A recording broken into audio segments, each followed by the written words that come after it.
6 अगस्त 1945 सुबह 8:15 में अमेरिका के एक नेवी एयरक्राफ्ट से 4050 किलो का एक लिटिल बॉय एटॉमिक बॉम्ब गिराया गया जापान के एक शहर हिरोशिमा पर, जिसमें 70,000 लोग मारे गए थे। जापान के लोग इस हादसे से बाहर भी नहीं निकले थे कि ठीक 3 दिन के बाद 9 अगस्त को 11:02 पर अमेरिका एक और एटॉमिक बॉम्ब गिराता है जापान के दूसरे शहर नागासाकी पर। इसमें भी 80,000 सिविलियन मारे गए थे और 1 लाख से ज्यादा लोग घायल हुए थे। ये 2 एटॉमिक बॉम्ब पूरे जापान देश को बर्बाद कर चुकी थी। आइए आज की इस वीडियो में जानने की कोशिश करते हैं, जापान इतना पावरफुल होने के बाद भी सिर्फ 6 दिन में ही अपने आप को सरेंडर कर देता है अमेरिका को।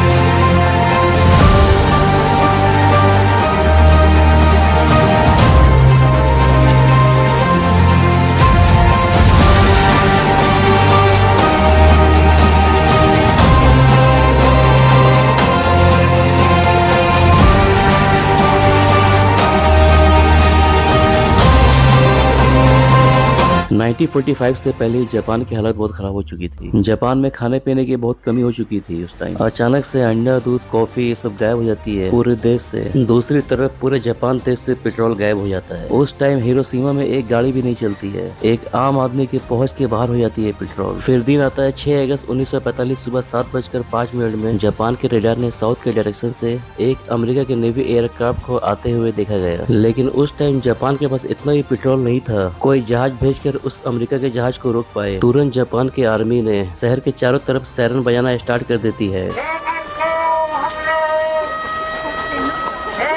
इस अमेरिकी जहाज को सिर्फ मौसम का हाल लेने के लिए भेजा गया था। अमेरिका के इस एयरप्लेन ने जो उसके पीछे से एक और प्लेन आ रही थी उसको ये मैसेज देती है, और मैसेज ये था कि मौसम बिल्कुल साफ है और इसी एयरप्लेन में एटॉमिक बॉम्ब लिटिल बॉय था और हिरोशिमा के लोग इससे बेखबर थे। कुछ ही पल में उनकी जिंदगी बदलने वाली थी। और दूसरी तरफ हिरोशिमा में 8 बजे के बाद सायरन भी बंद कर दिया जाता है। लेकिन 9 मिनट के बाद अमेरिका की दूसरी एयरप्लेन एलोना के जो उड़ा रहे थे कर्नल पॉल डिपेट अनाउंस करते हैं अपने क्रू मेंबर को कि चश्मे लगा लीजिए।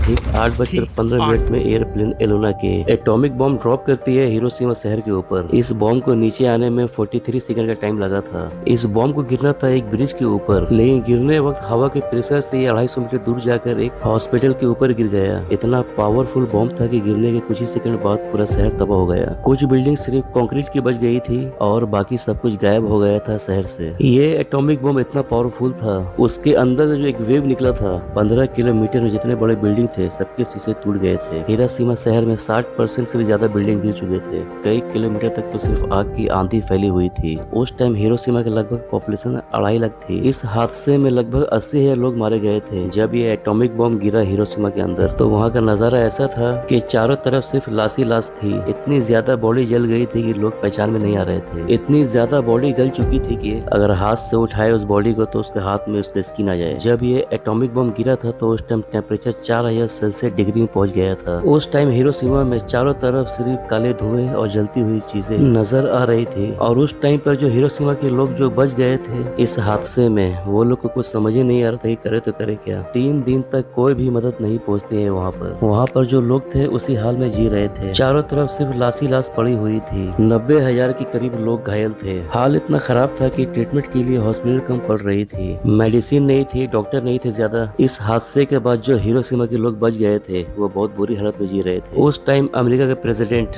हैरिस टर्मर ने रेडियो पर अनाउंस किया, पूरी दुनिया को बताया जापान पर एक एटॉमिक बम गिराया गया है जो 20,000 TNT का था। A short time ago, an American airplane dropped one bomb on Hiroshima and destroyed its usefulness to the enemy. इससे पहले कभी भी एटॉमिक बम का यूज नहीं किया गया था। आज तक जितने भी बम इस्तेमाल किए गए हैं वॉर में उससे लगभग 2000 गुना बड़ा ये बम था। हिरोशिमा में जो लोग बच गए थे उनका भी हाल बहुत बुरा चल रहा था। खाने के लिए खाना नहीं था, बीमारी के लिए मेडिसिन नहीं थी, रहने के लिए घर नहीं था। जापान के लोग सदमे से बाहर निकल नहीं पाए थे कि एक 3 दिन के बाद जापान के दूसरे शहर नागासाकी पर एक और एटॉमिक बम गिराया गया था जिसका नाम दिया गया था फैट मैन। ये फैट मैन बम लिटिल बॉय बम से भी भी ज्यादा स्ट्रॉन्ग था। इस बॉम्ब को गिराना था जापान के कोकू शहर के ऊपर, लेकिन वहाँ पर बहुत मौसम खराब होने की वजह से नीचे देख नहीं पा रहे थे लोकेटेड जगह में जहाँ बॉम्ब को ड्रॉप करना था। उसी टाइम एक नया मैसेज आता है कि इस जगह को छोड़कर दूसरे टारगेट में बॉम्ब गिराने के लिए, यानी नागासाकी पर। इस मिशन के लिए 3 जहाज का यूज किया गया था। पहला जहाज जो मौसम की जानकारी देगा, दूसरा जहाज जो बॉम्ब गिराएगा और तीसरा जहाज बॉम्ब गिरने के बाद रिकॉर्डिंग करेगा। 3 जहाज में 2 जहाज नागासाकी के करीब आ चुके थे, लेकिन तीसरा जहाज गायब था जिसको रिकॉर्डिंग करनी थी। और वो तीनों जहाज को इंस्ट्रक्शन दी गई थी किसी को भी आपस में रेडियो से कांटेक्ट नहीं करना है। वो दोनों जहाज के पास कोई ऑप्शन नहीं बचा था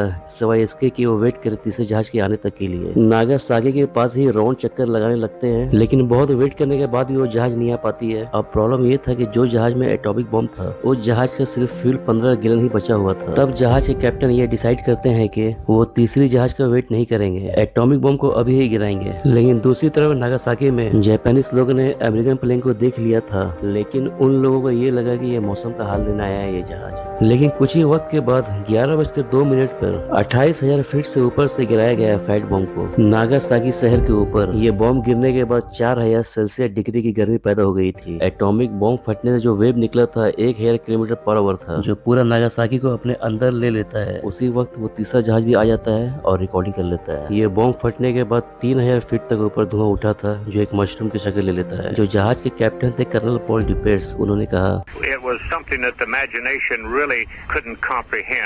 दूसरी तरफ नागासाकी के अंदर सब कुछ खत्म हो चुका था। पूरा शहर तबाह हो गया था। चारों तरफ आग ही आग और काले धुआं थे। जितने भी उस टाइम घर थे या बिल्डिंग थे वो सब मलबा हो चुके थे। इसमें भी 80,000 लोग मारे गए थे, जिसमें बच्चे, औरतें और बूढ़े सब शामिल थे। बॉम्ब गिरने के बाद इतनी ज्यादा गर्मी हो गई कि कुछ लोग तो इस गर्मी में ही पिघल गए। इसमें भी लगभग 90,000 लोग घायल हुए थे। चारों तरफ सिर्फ लाशी लाश बिखरे हुए थे। बॉडी इतना ज्यादा जल चुकी थी कि राख बन गई थी। जो लोग भी नागासाकी में इस बॉम्ब अटैक से बच गए थे, बहुत सारे लोग बाद में बम के रेडिएशन की वजह से मारे गए थे। ये रेडिएशन का साइड इफेक्ट इतना ज्यादा था, कई लोग की तो बॉडी से स्किन निकल गई थी, कई लोगों के पूरे सर के बाल झड़ चुके थे और बहुत सारे लोग को कैंसर हो गया था। इसके अलावा भी और भी बहुत सारी नई नई बीमारियों ने जन्म लिया। इस बीमारी के इफेक्ट को बाद के आने वाले जनरेशन में भी पाया गया था। उस टाइम पर जापान की इकोनॉमिक पूरी बर्बाद हो चुकी थी। और दूसरी तरफ अमेरिका के प्रेसिडेंट हैरिस ट्रूमन ने अनाउंस किया रेडियो पर, अगर जापान सरेंडर नहीं करेगा तो और भी एटॉमिक बम गिराया जाएगा जापान के ऊपर, और जितने भी लोग मारे जाएंगे इस बम अटैक में, और इसकी पूरी जिम्मेदारी जापान की गवर्नमेंट पर आएगी। ये सब देखकर जापान की गवर्नमेंट नागासाकी में बॉम्ब गिरने के 6 दिन के बाद ही 15 अगस्त 1945 को सरेंडर कर देती है अमेरिका को। इसके बाद वर्ल्ड वॉर 2 को भी खत्म कर दिया जाता है, जिसके बाद जापान से डॉक्यूमेंट पर साइन भी करवाया जाता है और बहुत सारी चीजों में रिस्ट्रिक्शन भी लगाया जाता है। जिसके बाद जापान में नया डेमोक्रेटिक कॉन्स्टिट्यूशन बनाया जाता है। जिसके बाद जापान की आर्मी से वेपन भी ले लिया जाता है। जो भी जापान की आर्मी में मेन रोल प्ले कर रहा था उन सबको अपने पोस्ट से हटा दिया जाता है। उसके बाद बहुत सारे जापान के ऑफिसर को जेल में डाल दिया जाता है। अमेरिका ये चाहता था कि जापान कभी भी दोबारा वॉर के बारे में सोचे भी नहीं। सवाल ये उठता है कि अमेरिका ने जापान पर एटॉमिक बम क्यों गिराया। ग्राउंड वॉर में अमेरिका की आर्मी ज्यादा मारी जा रही थी जापान के मुकाबले, इसलिए अमेरिका ने एटॉमिक बम का यूज किया। अगर वीडियो अच्छा लगा तो वीडियो को लाइक करिए, सब्सक्राइब करिए। फिर मिलते हैं दूसरी अमेजिंग वीडियो में।